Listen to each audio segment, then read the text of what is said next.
Good evening and welcome to the Carnegie Town Hall. This meeting of the Sioux Falls City Council will begin in a few moments.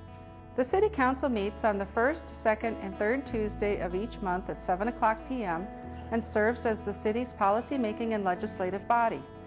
Each meeting is governed by Robert's Rules of Order unless those guidelines conflict with city ordinance or charter. City Council meetings offer an opportunity for citizens to speak directly to their elected representatives. Those in attendance are invited to address the Council during the public input segment at the beginning of the agenda. At that time, any issue that is not subject to formal action later in the agenda can be addressed. Testimony that concerns a resolution or an ordinance's second reading is only allowed when those specific agenda items are being addressed by the Council.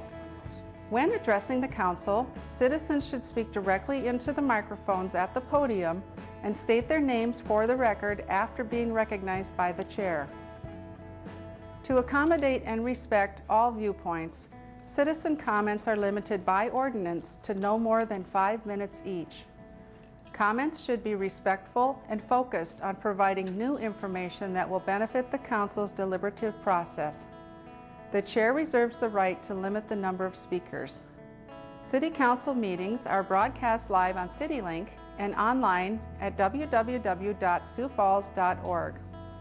Information regarding the City Council, its committees, meetings, briefings, and members is available by visiting www.siouxfalls.org/council or by calling the Council office at 605-367-8085.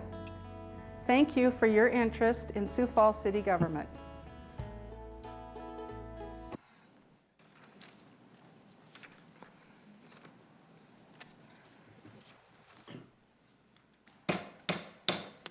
Good evening, everybody, and welcome to tonight's City Council meeting. I'm certainly pleased to have you here on this bitter cold night. We'll start our meeting by introducing you to the City Council. Council members Anderson. Here. Erickson. Here. Erpenbach. Here. Jamison. Here. Karski. Here. Kiley. Here. Rolfing. Here. Staggers. Present. Thank you. We're very, very blessed to have Pastor Brett Best of Emmanuel Baptist Church here tonight. Pastor Brett will lead us in our invocation. What we'd ask you to do is to stand for that invocation and then remain standing for our Pledge of Allegiance. Pastor Brett, welcome. Thank you, Mayor. Want to give everyone warmest regards on this Epiphany Day, a day that in the traditional Christian calendar observes the visit of the wise men to the child Jesus. Would you join me in prayer? In the name of the one honored by the Magi, we ask for gifts of peace and prosperity. We devote ourselves to positive means of assuring for our citizens, both present and future, an equality of opportunity to succeed in becoming a contributing member of our community. We pledge to cooperate in the use of our gifts for our mutual improvement and for the uplifting of our most vulnerable persons. May our mayor and councilors receive your guidance to lead our community. With your help, we will be a city of exemplary people, achieving a common manifestation of goodness. Amen.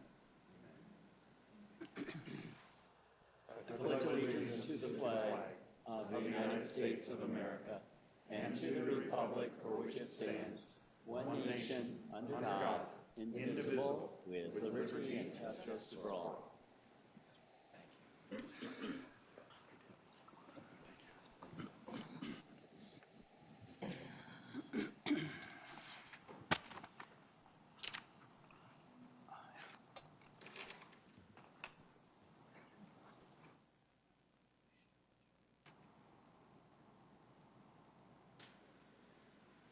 Amy, come forward. Welcome. Got a couple proclamations I'd like to read. First one, Amy, would you mind introducing yourself to the people of our town, please? Amy Carter with the Children's Inn and the Minnehaha County Family Violence Council. Thanks so much. The proclamation reads, whereas under the laws of all 50 states, the U.S. territories, the District of Columbia, and the federal government, stalking is a crime. Whereas 6.6 million people were stalked in 1 year in the United States, and the majority of the victims are stalked by someone that they know. Whereas 3 in 4 women killed by an intimate partner have been stalked by that intimate partner. Whereas many stalking victims are forced to protect themselves by relocating, changing their identities, changing jobs, or obtaining protection orders. Whereas there is a need for great public awareness about the nature, criminality, and potential lethality of stalking. Whereas criminal justice systems can enhance their responses to stalking by regular training of law enforcement officers and aggressive investigation and prosecution of the crime. Whereas communities can better combat stalking by adopting multidisciplinary responses by teams of local agencies and organizations, and by providing more and better victim services. Whereas the Minnehaha County Family Violence Council is a multidisciplinary team working together to provide more and better services to the victims of stalking. Now, therefore, I, Mike Huther, Mayor of the City of Sioux Falls, do hereby proclaim the month of January 2015 as Stalking Awareness Month in Sioux Falls. Amy, I want to thank you for what you do, your team does, and so many others. And thanks for bringing this to the attention of so many that need to know about this. Let's give Amy and the team a round of applause.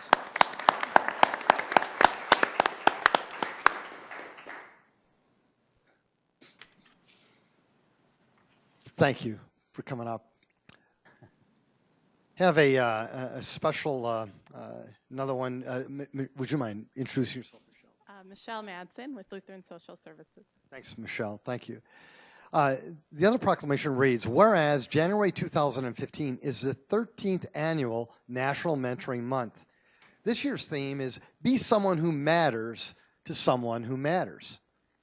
Whereas the goals of National Mentoring Month are to raise awareness of mentoring, thank current mentors, and recruit more individuals to mentor.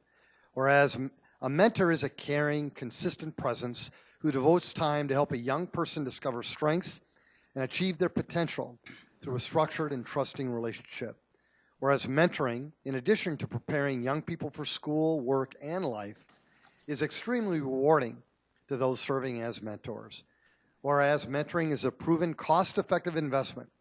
For every $1 invested in mentoring, there's a $3 return to society. Whereas youth development experts agree that mentoring is critical to the social, emotional, and cognitive development of youth, helping them navigate the path to adulthood more successfully and helping young people set career goals. Whereas all the above listed benefits serve to link youth to economic opportunity while also strengthening the fiber of our community. Whereas despite these benefits, there are over 300 K-12 students in Sioux Falls today that have asked for but are still in need of a mentor.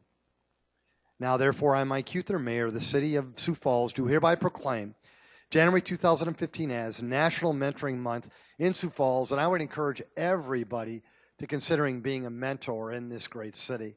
Michelle, thank you for all you do, and thank your team as well. Great job.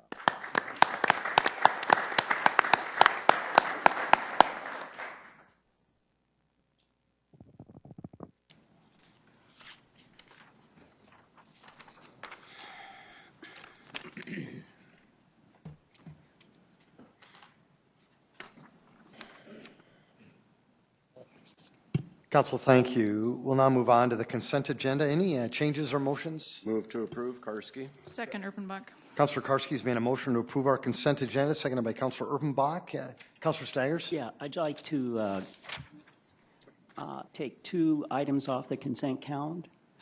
The first one is attorney, and project description is Native American Immigrant and Refugee Population Assistance, and the amount is $165,000. And then the second one is human resources. This is medical network management services, and there's no amount listed, but we'll talk about that. Councilor Stagers, thank you. We'll certainly move those items to later on in the agenda. Any other motions or changes, Council? A roll call vote, please. Council members Anderson. Yes. Erickson. Yes. Erpenbach. Yes. Jamison. Yes. Karski. Yes. Kylie. Yes. Rolfing. Yes. Staggers. Yes. Thank you. That has passed 8-0. Council, our regular agenda, any changes or motions to that? Move to approve. Second, Anderson. Councilor Jameson's made a motion to approve our agenda tonight, seconded by Councilor Anderson Jr. A roll call vote, please. Council members Anderson. Yes. Erickson. Yes. Erpenbach. Yes. Jamison. Yes. Karski. Yes. Kylie. Yes. Rolfing. Yes. Staggers. Yes. Thank you. That has passed 8-0. Again, welcome. Good to have you here tonight. Thank you for being here on this bitter cold night. It is an opportunity for you to engage the council if you'd like on any topic that's not on the agenda later on. All we'd ask, just come forward, introduce yourself to the people of our town, and if you could keep your comments to 5 minutes or less, the council would appreciate that. Welcome. My name is Dan Daly. I'm a citizen of Sioux Falls. Last listening and learning session, I requested a quit claim deed for Spellerberg and a occupancy permit for the event center. I received those the next business day. Thank you very much. You're welcome, I appreciate that. Regarding the quit claim deed, my own opinion, which doesn't mean anything, there's nothing wrong. But I certainly would suggest an attorney's opinion of title.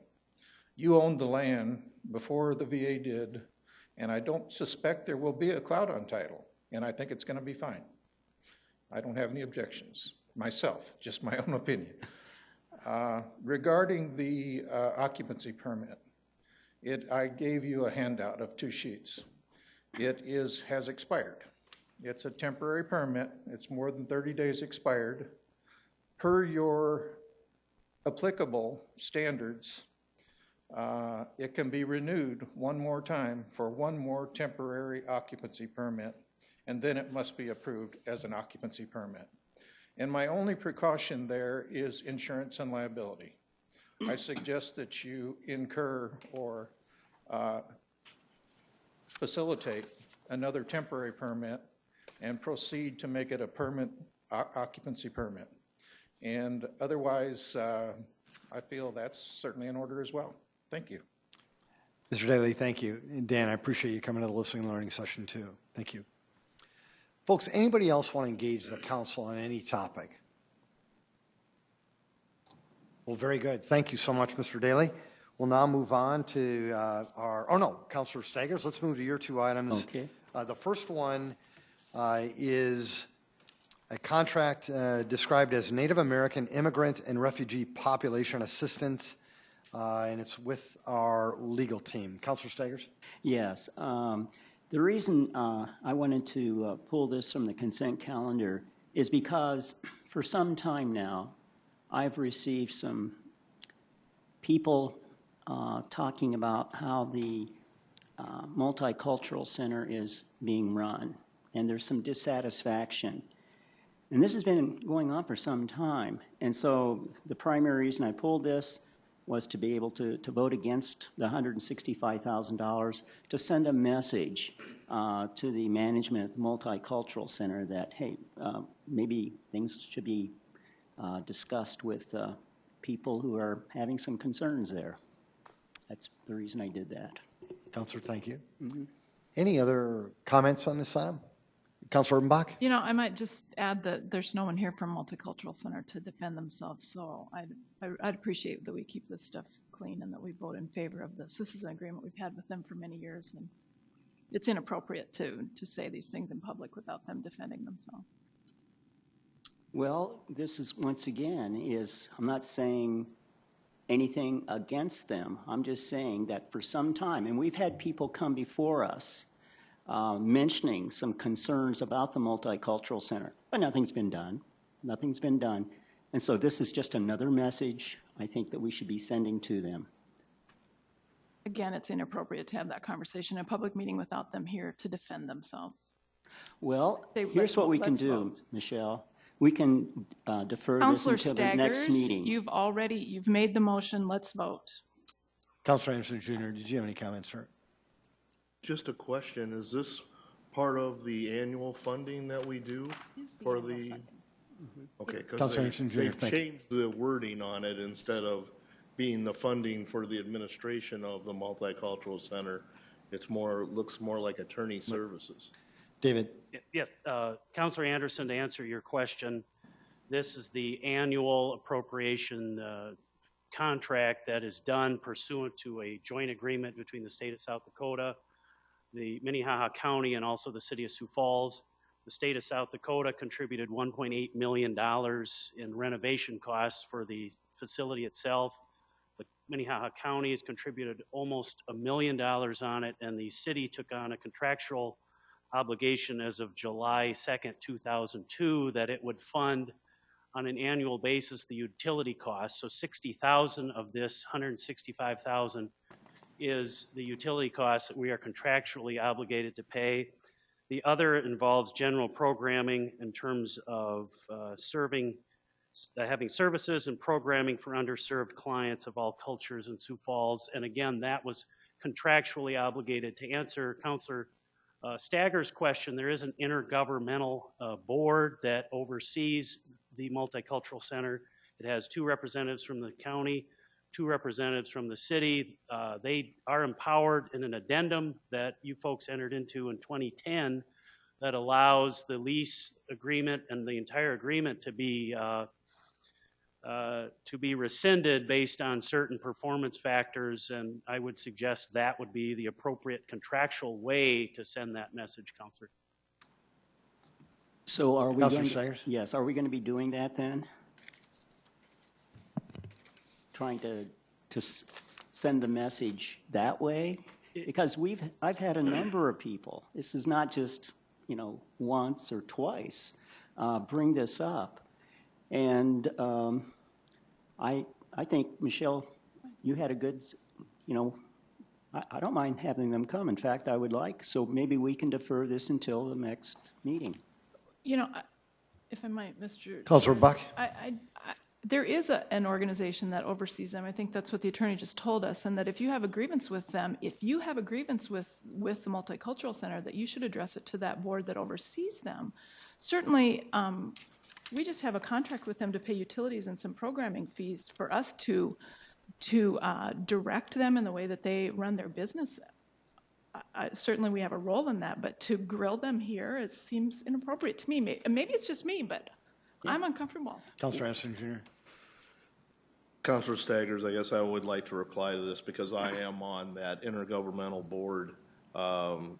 Some of the concerns that have been brought to us by citizens, I do want to say that they have been addressed. The mayor has been very, very forward in making sure that those concerns have been addressed. And I've been privy to some of the emails, so I do understand that. I think if there are other concerns or complaints, that they do need to be brought to that intergovernmental board. Well, I guess the way I look at it, that's an appropriate thing to do, but also I think it's very appropriate for us to deal with this too, because we're giving them $165,000 of taxpayer money. We have a right to know what's going on there. And if I may, sure, once again, that follows back to if we want to question that, we need to have them here. So I think that would be something that we could address through our staff and maybe set up a meeting or have her here for an informational to give us an update on their programs and how they're handling the facility. But otherwise, it should go to the intergovernmental board. A roll call vote, please. I need a motion and a second to approve. Oh, I'm so sorry. Move to approve. Second, Anderson. Thank you, Councilor Bach. Thank you, Councilor Anderson Jr. There's been good discussion. A roll call vote, please. Council members Anderson? Yes. Erickson? Yes. Erpenbach? Yes. Jamison? Yes. Karski? Yes. Kiley? Yes. Rolfing?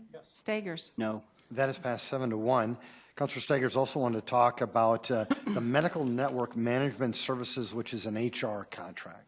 Yeah, this, I was curious as to why the amount was not listed. And so that's the reason I pulled it. And then I also had conversations with Human Resources about this. And hey, this is something I found was very positive for the city. We had this contract where we pay about $6.50 per patient to deal with these management of accounts. And I'm going to be voting for this, and I just wanted to point out this is something very positive that Human Resources is doing. Move to approve. Second, Anderson. Thank you very much. There's been a motion and it has been seconded. A roll call vote, please. Council members Anderson, Erickson. Yes. Erpenbach. Yes. Jamison. Yes. Karski. Yes. Kylie. Yes. Rolfing. Yes. Staggers. Yes. That is passed 8-0. Thank you. Next item is Jamie. Item Item 18 18. Thank you. is the new 2014-15 package malt beverage license for GF Bowie Company, Bowie's Bargain Butcher, 200 South Kiwanis Avenue, CUP not required.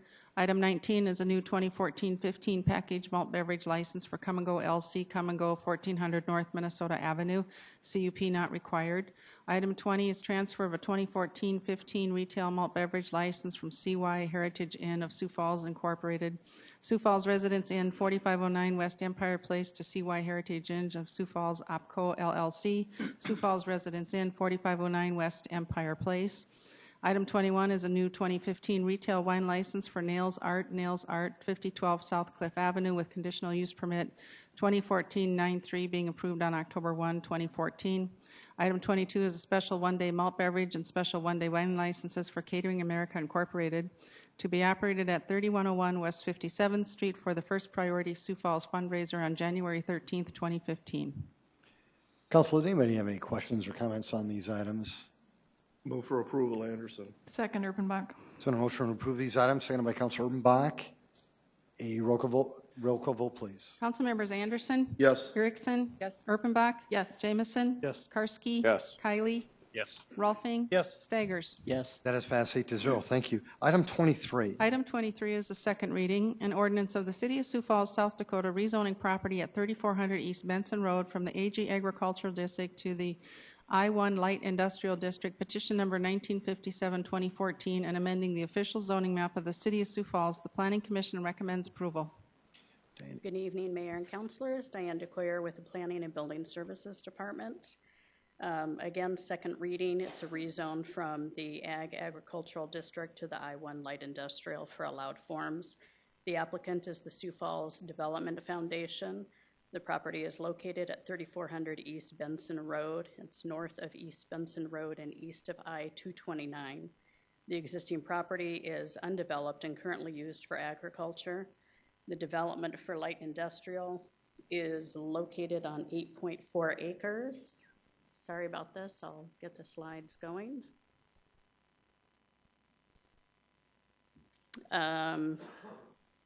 The proposed plan by the applicant is consistent with the Shape Sioux Falls Comprehensive Plan. Planning staff and the commission recommend approval. Diane, thank you. Folks, this is a second reading, so you actually have the opportunity to talk to the council about this. Would anybody want to do that? Council? Move for approval, Anderson. Second, Kylie. Councilor Anderson Jr. has made a motion to approve this item, seconded by Councilor Kiley.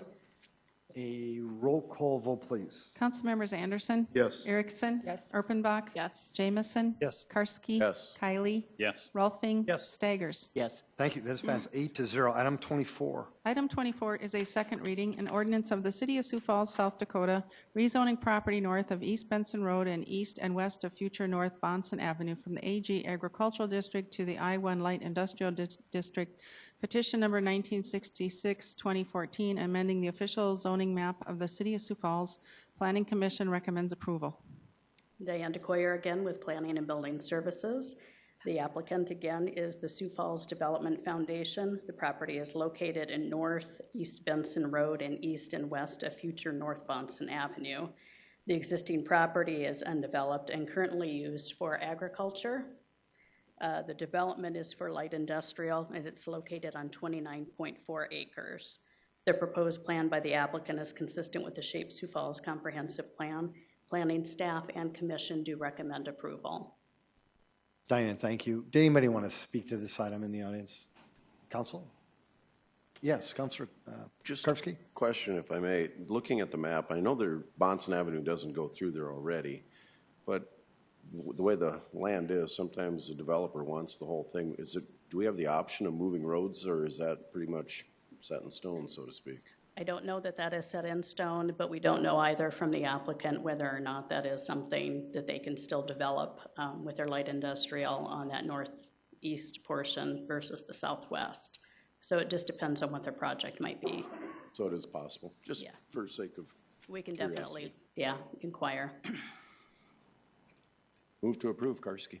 Second, Rolfing. Councilor, thank you. Councilor Karski's made a motion to approve this item, seconded by Councilor Rolfing. A roll call vote, please. Council members Anderson. Yes. Erickson. Yes. Erpenbach. Yes. Jamison. Karski. Yes. Kylie. Yes. Rolfing. Yes. Staggers. Yes. That is passed 8-0. Thank you. Item 25. Item 25 is a second reading and ordinance of the City of Sioux Falls, South Dakota, rezoning property at 3307 South Holly Avenue from the RA2 Apartment Residential Medium Density District to the C2 Commercial Neighborhood and Streetcar District, petition number 1946-2014, and amending the official zoning map of the City of Sioux Falls. Planning Commission recommends approval. Good evening again, Diane DeCoyer, Planning and Building Services. The owner for this is Janet Eining. The applicant is Chris Johnson with Lloyd Companies. The property is located at 3307 South Holly Avenue. That's north of 41st Street and west of South Holly Avenue. The existing property is a car wash and a multi-family residential to the north. The proposed development includes removing the car wash and apartment building for a multi-tenant retail space and associated parking on 0.29 acres. Due to the adjacency of the duplex to the north, a 15-foot buffer yard is required with a 2-foot berm or a 4-foot fence and 30 units of landscaping. To the west is an apartment building that requires the applicant to provide a 10-foot setback with either a 2-foot berm or a 4-foot fence and 20 units of landscaping. The proposed plan by the applicant is consistent with the Shape Sioux Falls Comprehensive Plan. Planning staff and commission recommend approval. Diane, thank you. Sir, did you want to speak to this item? Please come forward. Welcome. My name is Steve Alkier, and I own the property across the street from there. And we've experienced parking problems for many years. We have tenants that have their employees that park on Holly Avenue, and normally that street has parking on both sides of the street all the way down to the corner. And then that doesn't take into consideration the spring and summer when we have softball on that diamond there. My concern basically is parking. It's been a serious problem for the 20 years that I've owned the property across the street, and with more commercial right there, I'm really more concerned than ever before. Thank you. Steve, would you, sir, where is your property? Would you mind? Right across the street. Right, Diane, would you just Right show there. the people of Sioux Right there. Falls? Just going to show the people of Sioux Falls, sir. Yep, it's Elkier Square. Incas is in there, Great Clips is in there, Christy Nome's office is in there, and my insurance office is in there. Yes. And we've experienced a lot of parking problems over the years. Thank you very much. Folks, anybody else want to talk to the council about this item? Very good. Council? Yes, Councilor Erbenbach? Diane, as you know, I ran down a rabbit hole today, and Yes. I appreciate staff going down that rabbit hole with me. I had heard through the grapevine that perhaps there were some ownership issues with the park, and I just wanted to make it clear in a public meeting that the park is owned by the city, that it was a transaction it was a purchase in 1975, so I just want to clear that up. The park was part of my concern, Yes. but it really is encompassed in a larger question that has to do with what our strategic plan is for growth along 41st Street as this example, but other, commercial areas as well. Is there a line or is there a strategy so we could look at it and go, you know what, we're only going to go 2 blocks away from 41st, or we're only going to go this far from 41st. Is there a strategy for that? I did include this overall zoning plan here that you can see. What is highlighted there is the property that we're asking for a rezone tonight. And you can see It goes from Southwestern Avenue all the way over to South Kiwanis, just as an example as to where the C2 exists on the north side of 41st Street. To the east is the property that the gentleman just spoke about. So you can see it goes and butts right up against Jefferson Park. Mm-hmm. That is as far as we will go with a rezone for commercial. There's a precedence there, and in this case, we would not go any further. In this case, with this particular property, we wouldn't go any further on the north side here, on the west side of Holly Avenue, if that makes sense. Yes, it does. If I might, one more question, Mr. Mayor. Oh, please. Then would you address his concerns about parking across the street? And how are the rules a little different now, or are there ways that this particular development isn't going to add to his issues, or can you help me with that? I don't know the specifics of who the tenants will be in this retail development. My understanding is it's maybe more business retail, but we don't know the particulars. I do know with the project there to the east, there's also a restaurant. So I think that tends to have a lot of overflow parking out onto the street because of that. In this case, they are required to meet parking requirements with the new Shape Places ordinance. We review that at the time that they submit for a rezone, and they are able to meet that with their conceptual plan that they provided to us. Great. Thank you very much. Appreciate it. Move for approval. Thank you, Councilor Erickson. Second, Erpenbach. Thank you, Councilor Erpenbach. There's been a motion to approve this item and has been seconded.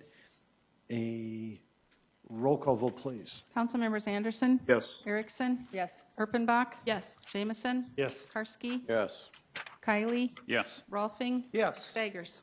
Yes. That has passed 8-0. Thank you. Item 26. Item 26 is a resolution of the City of Sioux Falls approving the preliminary plan of Mystic Creek addition. Good evening, Diane DeCoyer with Planning and Building Services. The owner for this is Mystic Creek LLC. The applicant is Chris Gibbon with JSA Consulting. The property is located north of East 10th Street and west of North 6 Mile Road. The property is currently vacant and used for agriculture. The development for single-family residential with 2 small lots of twin and townhome residential uses on 85.84 acres. The proposed plan is consistent with the Shape Places Comprehensive Plan. Planning staff and commission recommend approval. Diane, thank you. Anybody want to speak to this item? Council? Move for approval, Anderson. Second, Erpenbach. Thank you. There's been a motion to approve it. It has been seconded. A roll call vote, please. Councilmembers Anderson? Yes. Erickson? Yes. Erpenbach? Yes. Jameson? Yes. Karski? Yes. Kylie? Yes. Rolfing? Yes. Staggers? Yes. Thank you. That has passed 8-0. Item 27. Item 27 is a report of the December 30th, 2014 Notice of Transfer of Appropriations within Major Organizational Units. Mayor, thank you so much. Council, any other business? There are some folks in the audience. This young man, why are you here tonight, sir? Well, very good. You're a student? Love it. And we have other students from USF, is that correct? Great. Thanks for braving this cold tonight to learn about city government. We certainly appreciate it. Anybody else that's a special guest? You're all special. Well, thank you. Council, should we adjourn this meeting? Move to adjourn. Thank you, Councilor. Second, Anderson. And that has been seconded. All those in favor say aye. Aye. Opposed? This meeting is adjourned. Make it a great night, Sioux Falls.